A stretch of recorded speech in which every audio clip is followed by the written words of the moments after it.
everybody, welcome back to the Big Red Dot, where we bring you the best of the best from the east to the west.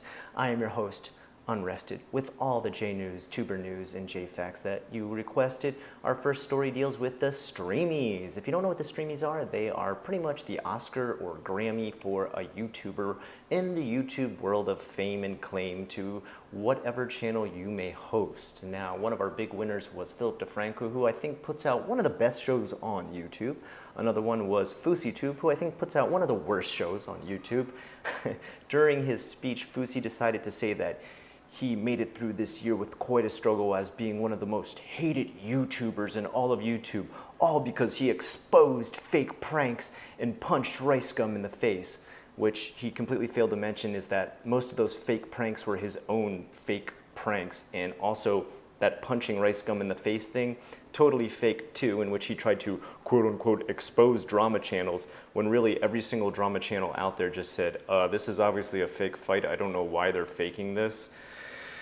Lame Fousey. On top of it, another lame person that came up on stage was Vitali, who just pretty much ran up on stage uninvited, then pulled down his pants to reveal just his boxers. He didn't even fully streak, and then tried to mumble some stuff out, shout some stuff out, and just pretty much got booed off stage. Meanwhile, he's busy failing at YouTube, losing tons of subscribers, and obviously after last night we saw that he's failing at life too. It's pretty bad. Our last bit of YouTuber news deals with Leafy, who tried to make a half-hearted apology to Watch Your Mouth, in which he said, "Nick, I'm so sorry for not paying you enough. I was rushed at the time and didn't think to pay you more. If we could just meet up on Skype, I'll help pay you off properly."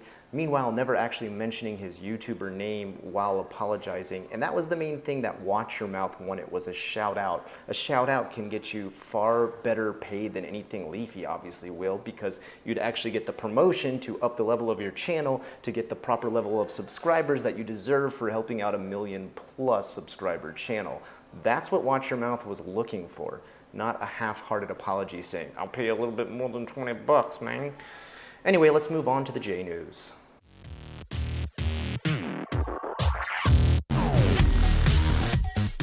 Our first story starts with a bit of a sad one, as we follow the case of a 32-year-old woman who was stabbed to death in a convenience store in Shizuoka. Today I've written down some of the details just to make sure I don't really get anything wrong. I feel like this is more of a sensitive case, so I should really be on point with all the details that I'm giving. The incident happened at 1:30 a.m., during which time the victim, Saori Sugiyama, entered a convenience store seeking help. And I want to just mention the clerk in this story. They don't say the name, but I want to give props to this clerk, because the man actually opened up the counter and let her come behind the counter and hide there to try and protect her from the ex-boyfriend who was stalking her at the time. So the clerk went out of his way to really try and help this poor woman. And even after that, when the ex-boyfriend stormed into the store, he tried to stop him once again, got knocked down to the floor. I'm guessing it was either a young high school kid or maybe an old man that he was so easily knocked to the floor, and sadly Saori was stabbed to death. Now, I wanted to say that I give props to that store clerk, because he actually really did as much as he possibly could with the job that he had to help this woman, whereas when she went to the police, and it says here that she went there 4 times seeking help, they did nothing. They concluded, quote unquote, it was not an emergency threat, and that because she currently had a lawyer dispute dealing with the ex-boyfriend, that was really more of a legal matter that she needed to handle personally. People have written to me before about the situation of stalking in Japan and whether or not it's handled properly, and for the most part, it's not. I don't know if you remember, but not too far back, there was a idol, a woman who played guitar, I forget what her name was now, but she had been stalked for a long time by a stalker and constantly reported him to the police, and he stabbed her to the point that she went into a coma. We still don't know her condition because the newspaper has not been reporting, but she had also gone to the police multiple times and asked for help, and of course they did nothing, and now she ended up in a hospital, and this woman ended up dead. Great job. Our next story is a little bit of an older one, but I had been recently getting a lot of emails about it. I think this is because a lot of times the Japanese news is delayed in a lot of Western countries that ask me all different types of questions about the different stories they read. This is dealing with a sushi restaurant here in Osaka, where I live, that decided it was a good idea to put huge amounts of wasabi into gaijin servings of sushi. Now, if you don't know what gaijin is, it's pretty much a Japanese word for foreigner. So anytime a foreigner would come into this shop, they decided to put double the helping of wasabi into the sushi that they were serving at the time. Now, the restaurant actually got called out for doing this by a customer who was foreign but spoke fluent Japanese and started to check why his sushi was so full of wasabi and realized that his Japanese counterpart sitting at the same table actually had only a single serving of the wasabi that he himself had double the serving of. Now, he called them out for this. It went to the newspaper. They made a full apology. And people asked me, they said, Scott, do you think this is just like a miscommunication? Do you think somebody asked for double the wasabi? Do you think this place was being racist and trying to scare gaijin off by not going to their restaurant due to the fact that the wasabi burned them from head to toe?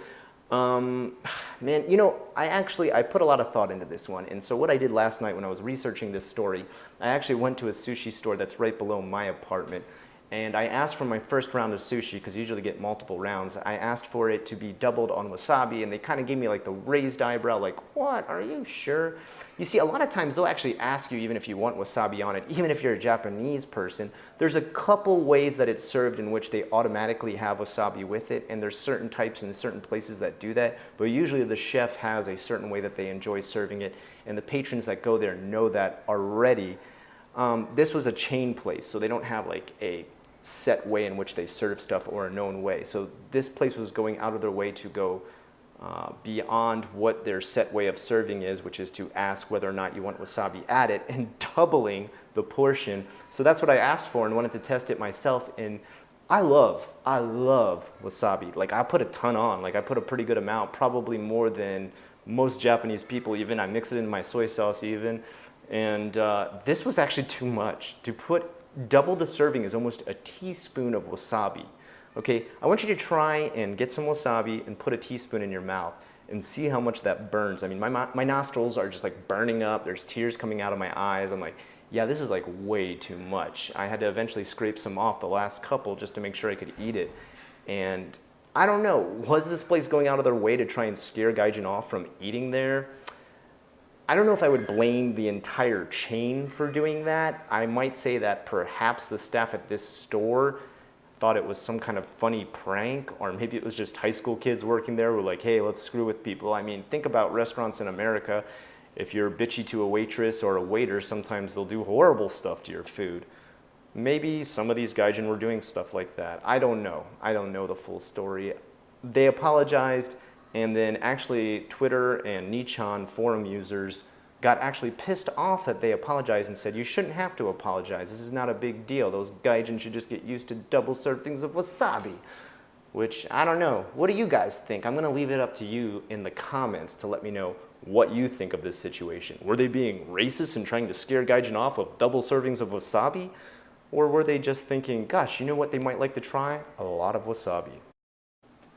Alright guys, it's me and you time to talk it out. Let's go ahead and talk a little bit about what's coming up. Just finished Osoroshi Saturday last night. I put together a very streamlined show. I think I've got that thing down to a total formula now, and it's one of the cleanest and best shot Osoroshi Saturdays I think I've ever done so far.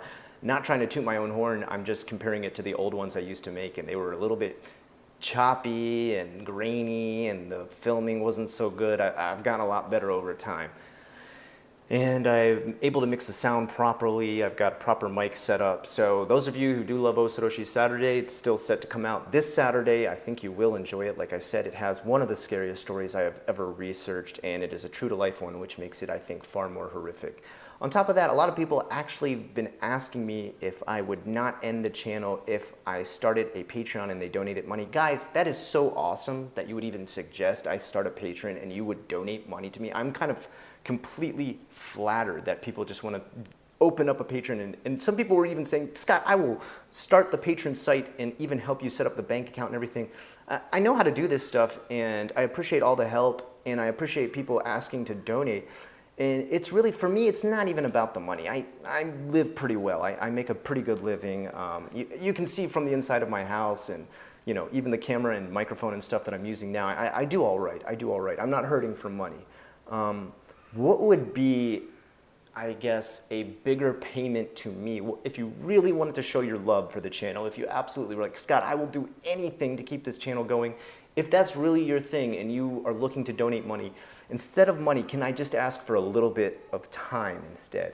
Could you please, if you get the time, share this, comment, subscribe, do anything you can to get it out there on the internet. That's the biggest thing that would really, really, really help this channel, and I would love you so much if you could do those things. Ask your friends to subscribe, ask your families to subscribe, ask anyone you know to subscribe. Post this on Reddit because it's really hard to get stuff posted on Reddit for me. For some reason, I struggle with trying to get stuff posted on there. I need to have like a certain level of points or something like that.